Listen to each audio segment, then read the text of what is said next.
Good morning. चलिए आगे बढ़ते हैं। क्लास 10th में केमिस्ट्री में हम लोग सेकेंड लेसन पढ़ रहे थे और सेकेंड लेसन में लेसन का नाम अम्ल, क्षार और लवण। आप लोग भी बुक खोल लीजिए और सेकेंड लेसन निकाल के रखिए। उसमें हम लोग पढ़ चुके थे अम्ल के बारे में, क्षार के बारे में, क्षारक के बारे में, लवण के बारे में और उदासीनीकरण अभिक्रिया के बारे में। इतना हम लोग पढ़ चुके हैं। अब थोड़ा आगे बढ़ेंगे। अम्लीय विलयन और क्षारीय विलयन क्या कहते हैं, ठीक है। दरअसल विलयन में उपस्थित H+ आयनों की मौजूदगी की वजह से विलयन अम्लीय कहलाता है। किसकी मौजूदगी की वजह से? H+ आयन जो होते हैं उनकी मौजूदगी की वजह से विलयन अम्लीय होता है। और अगर विलयन में OH- आयन मौजूद है तो उसकी वजह से विलयन क्षारीय। ये इसकी प्रकृति की वजह, इसकी प्रकृति ये है कि अगर विलयन में H+ आयन है तो वो अम्लीय प्रकृति का होगा और अगर OH- आयन है तो वो किस प्रकृति का होगा? क्षारीय प्रकृति का होगा। अब आगे बढ़ते हैं हम लोग। अम्लीय एवं क्षारीय विलयन की सांद्रता, ये आपसे पूछा जाएगा क्योंकि अभी हम इसके बाद आपको पढ़ाएंगे pH मान, और pH मान में अम्लीय विलयन की सांद्रता, क्षारीय विलयन की सांद्रता हम लोग को समझना बहुत ज़रूरी है। तो अम्लीय विलयन की सांद्रता क्या कहलाती है? एक ऐसा विलयन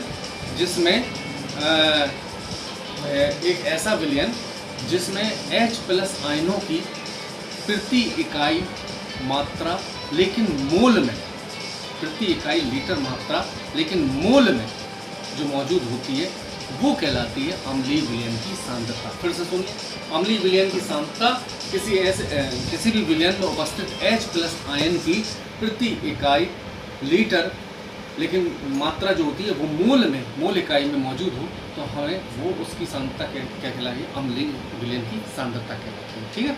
और क्षारीय विलयन की सांद्रता किसी विलयन में उपस्थित OH- आयनों की प्रति मोल इकाई मात्रा जो कहलाती है वो क्षारीय विलयन की सांद्रता कहलाती है। फिर से समझ लीजिए दोनों चीज़ें। अम्लीय विलयन की सांद्रता विलयन में उपस्थित H+ आयनों की प्रति इकाई मात्रा लीटर, प्रति इकाई लीटर मात्रा लेकिन मोल में, वो कहलाती है अम्लीय विलयन की सांद्रता। और क्षारीय विलयन की सांद्रता क्या कहलाती है? किसी विलयन में उपस्थित OH- की प्रति इकाई लीटर मात्रा लेकिन वो भी मोल में, ये क्षारीय विलयन की सांद्रता कहलाती है। अच्छा, अम्लीय विलयन की सांद्रता को और क्षारीय विलयन की सांद्रता को जिस पैमाने पर नापा जाता है उसको कहते हैं pH मान। क्या कहते हैं? pH मान। ये एक इम्पॉर्टेंट क्वेश्चन है जो बोर्ड में आता है। अम्लीय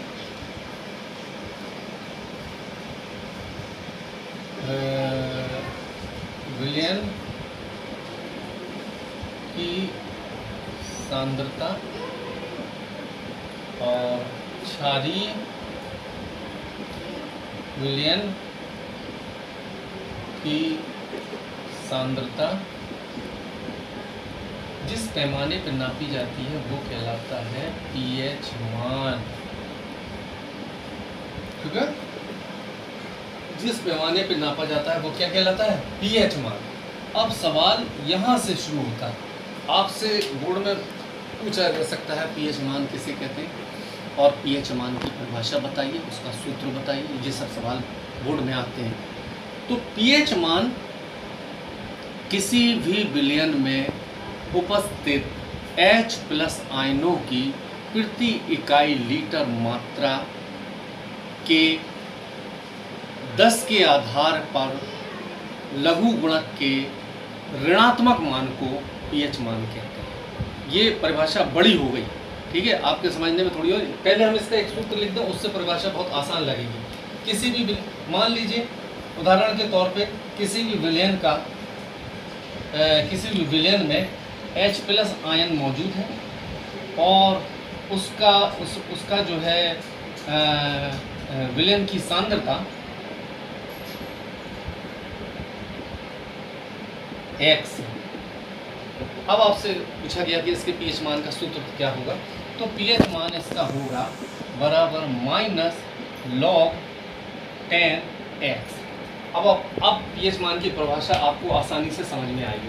हमने बोला था किसी भी विलयन का पीएच मान उस विलयन में उपस्थित H+ आयनों की प्रति इकाई लीटर मात्रा मोल में, प्रति इकाई मोल लीटर मात्रा के ऋणात्मक लघु के जो है 10 के आधार के पर लघु गुणक के ऋणात्मक मान के बराबर होता है। अगर हम सूत्र से उसकी परिभाषा समझें तो वो ये होगा, किसी भी विलयन का पीएच मान उस विलयन में उपस्थित X+ या H+ आयनों की संख्या जो होती है उसके 10 के आधार के लघु गुणक के ऋणात्मक मान के बराबर।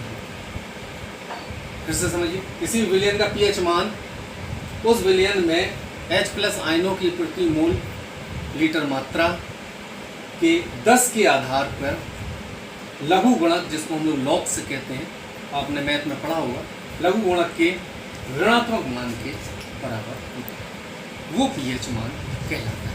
अच्छा, कई बार सवाल ऐसा होता आपके सामने आएगा बोर्ड में कि आपसे किसी विलयन की सांद्रता दे दी जाएगी और आपसे पूछा जाएगा कि आप सांद्रता को देख के बताइए कि विलयन अम्लीय है कि क्षारीय है कि उदासीन है। तो इसका एक फिक्स स्केल होता है, एक पैमाना होता है, जिसमें हम पैमाना बताएं आपको। जैसे ये पैमाना है, सेंटर में 7 यानी 1 2 3 4 5 6 और ये 7 और यहाँ पर 8 9 10 11 12 ये बढ़ता चला जाता है। 7 क्यों कहा गया? क्योंकि शुद्ध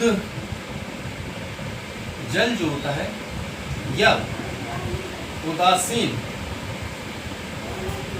जल का पीएच मान हमेशा 7 होता है, फिक्स होता है, ये फिक्स होता है।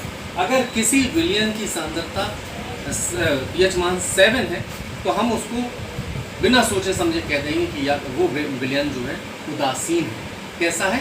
उदासीन है। या आपसे क्वेश्चन पूछा जाए शुद्ध जल का पीएच मान कितना होता है, तो 7 क्लियर। तो अगर 7 किसी विलयन की का पीएच मान है तो वो विलयन उदासीन है। और अगर 7 से कम है, ये कम है, तो विलयन अम्लीय होगा। क्या होगा? अम्लीय होगा। और अगर 7 से अधिक है तो विलयन क्षारीय होगा। क्लियर? अब सवाल आपको समझ पूछा जाएगा आपसे कि किसी विलयन का पीएच मान लीजिए 6 है। कितना है? 6 है। तो आप बताइए कि पीएच विलयन उदासीन है कि क्षारीय है कि अम्लीय है, क्या? तो वो उसके हिसाब से आपको स्केल के बारे में मालूम होना चाहिए। 7 जो होता है वो उदासीन, न्यूट्रल, लेकिन 7 से कम जितना भी पीएच मान होगा वो सब अम्लीय होगा। तो 6 7 से कम होता है, इसलिए जो है विलयन कैसा हुआ? अम्लीय हुआ। लेकिन अगर आपसे कह देते किसी विलयन का पीएच मान 9 है तो आप बताइए कि ये विलयन अम्लीय होगा, उदासीन होगा, क्षारीय होगा। तो 9 जो है वो 7 से ज़्यादा है, इसलिए विलयन क्षारीय होगा। इस तरह के क्वेश्चन बोर्ड में आता है। ठीक है, तो आज के लिए इतना ही। आप इस वीडियो को देखना, किताब में देखना और इन दोनों की हेल्प से, और जो है आगे उसमें कॉपी में काम करना। आपने देखा कि हमने पिछले वीडियो में 10th में जो वीडियो भेजा सेकंड लेसन का, लेकिन उसके साथ साथ हमने फर्स्ट लेसन के नोट्स भी भेजे। अभी हम और इसी तरीके के नोट्स भी भेजते जा रहे हैं ताकि आपको लिखने में सहूलियत हो। आप वीडियो भी देखें, पीछे पीछे हम इसके नोट्स भी आपको भेजते रहेंगे।